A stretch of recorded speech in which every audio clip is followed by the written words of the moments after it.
So in our house right now, we're learning a lot, teaching my boys about how our family is connected in relationship. So I say things to Holden like, okay, Holden, Cooper is your cousin because he's your daddy's brother's son, right? So we go through this, and he's like, oh, okay. I say, your mommy's two sisters are your aunts. And he's like, oh, okay. So now he thinks like that, and he's like, so Daddy, I was playing in the backyard yesterday with Granddad. You know, your dad? I'm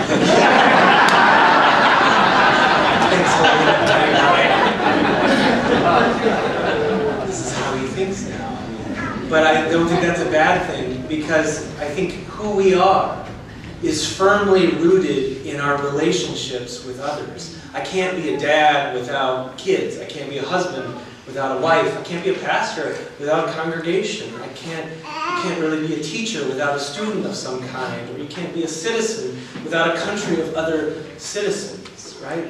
My identity, our identity, who we are, is dependent on our relationship with everyone else. And really, I see that as the main thrust of what a lot of these readings talk about. In the Genesis reading, Adam and Eve, and let's just note, they were both there and had something to do with this choice, right? We're not going to blame all this on Eve, right? So it's both of them had a choice to do. The serpent invites both of them, right, to try to establish their identity, the identity of themselves, apart from and a part of this rebellion against their dependency on God. The serpent will say, did God really say that to you? And his point is, after all, who needs a God when you can become like a God all on your own? Right? Trying to get them to establish their identity away from a dependence on God. In the Gospel of Matthew, I think it's even clearer, because the temptation story, this story immediately follows the baptism of Jesus. And the lectionary doesn't help us because we have all those weeks of the Sermon on the Mount in between. But as you're thumbing through Matthew, if you look at Matthew, you have the baptism of Jesus. The Spirit comes and descends on Jesus and says, this is my Son, right? And then in the very next verse, that same Spirit drives him into the wilderness to be tempted by the devil, who says, if you are God's Son, did you catch the connection? If you are, this is my Son, the beloved. If you really are God's Son, the tempter says. This is a commentary on the baptism, right? That's what this is. If you are God's Son, then command these stones to become bread. If you are God's Son, then throw yourself down and let the angels catch you. The tempter immediately starts, following baptism, starts sowing seeds of uncertainty about Jesus' identity as the Son of God. How strong is that? And folks, that's the temptation that I realize I face, and I think that we face every day. That we are tempted to trust more in ourselves, in our own accomplishments. We're tempted to trust our own identity rather than our identity as a child of God. See, we aren't tempted to turn stones into bread. At least I'm not. I know maybe some of you are. We're not tempted to turn stones into bread, but we are tempted to satisfy our own hungers while millions go hungry in this world. We're not tempted to throw ourselves down and let angels catch us, but we are tempted to insist that we test God's promises every day. God, if you love me, you will do this. We test God that way. We're not tempted to bow down and worship the devil, but we are tempted to choose the power that this world values over the strength of the kingdom of God every day. We are tempted with these false promises that lead us away from that real truth that our identity as a child of God depends not on ourselves, but it depends on a holy promise that rests on us in baptism and in God's love. We place a cross of ashes on our brows this past Wednesday, but we also come to remember a cross that sealed us by the Holy Spirit and marked us with that cross of Christ forever in baptism, connected us to that Holy Spirit and to the body of Christ. And we struggle to accept that reality every day, to recognize that our identity is bigger than us. It's bigger than our power. Jesus was tempted by the same thing. So don't think for a second that Jesus doesn't understand what it means to be human, like we experience. And those temptations that Jesus endured right there, they weren't a one-and-done thing and then he went on happy, never tempted again. No, they prepared him for his life and ministry and for the choices that Jesus was going to make going forward. Right? In that moment, he didn't choose to turn stones to bread, but we know in a chapter or two, he's going to choose to feed thousands of people with a few loaves of bread and some fish. He didn't choose to throw himself down from the pinnacle of the temple, but we know at the end of the story, he's going to choose to stay on the cross and not come down and to endure the taunts of the crowds. He didn't choose to bow down to the devil to get power, but we know that he chose to offer the power of the kingdom of heaven to anyone who would follow as a free gift. We can't romanticize this one temptation story and say, oh, this is where Jesus does it best and then it's all over, because the story keeps going. Lent is here. We know Jesus is going to die.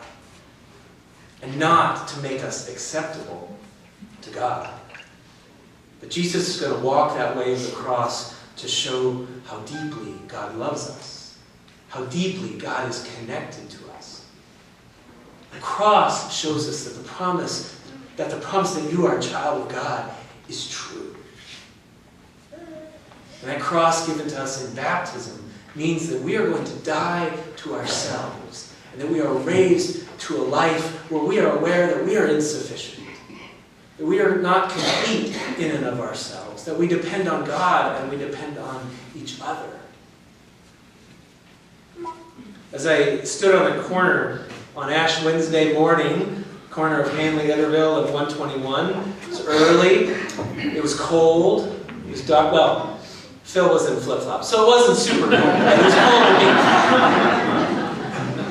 But it was really lonely in the dark there. Nobody's going to stop at 5:45. They start stopping around 6 or 6:15. And anyway, I'm standing there, and I get real introspective there on that corner. And I start thinking, as much as I can think at 6 o'clock in the morning, I'm offering a sign of ashes. I'm offering the sign of a cross out of ashes, which is a symbol of repentance and mortality. I said, yeah, I'm walking around reminding everyone, whether they stop or not, that they're going to die, right? So I don't blame anybody who just keeps on walking, right? This is not a popular message, but this is a message that needs to be lifted up again and again, because it also means we're dependent. And as I'm standing there on that corner of Hanley, Etterville, and 121, I'm seeing all of these signs of my dependence on something other than myself. I'm seeing all these cars everywhere, and a couple weeks ago my truck battery wouldn't start, and I'm like, you know what, I'm dependent that my truck's going to start in the morning.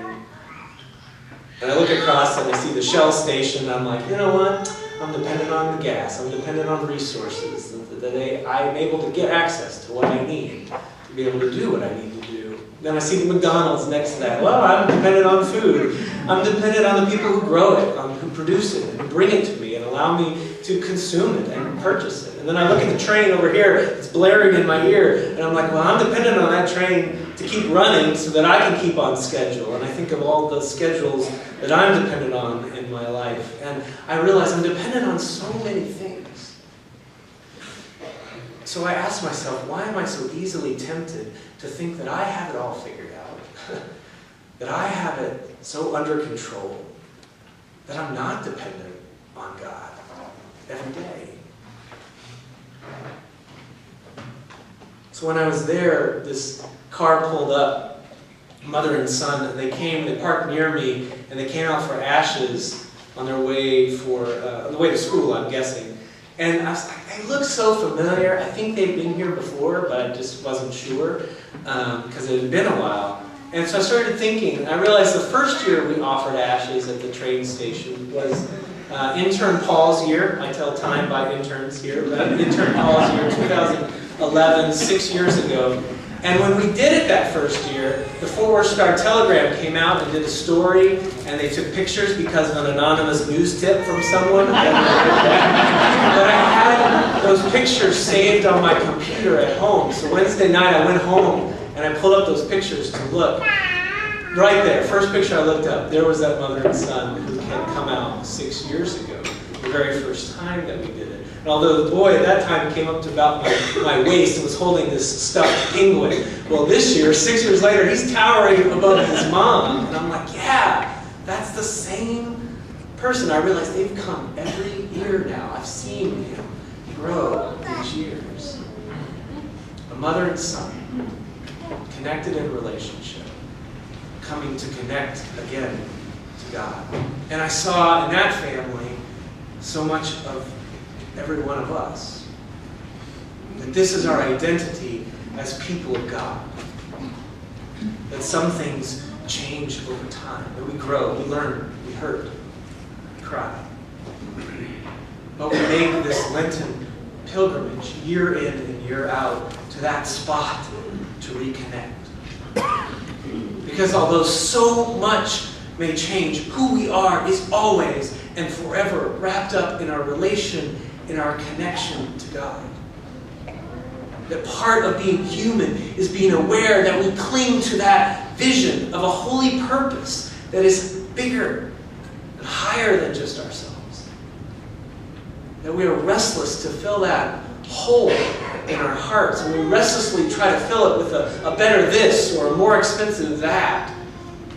Well, today, we're here to remind ourselves that that hole is filled by the holy presence in baptism and by the promise of God's hope that comes at this table. We gather today, connected, to remember, as St. Augustine said, our hearts are restless until they rest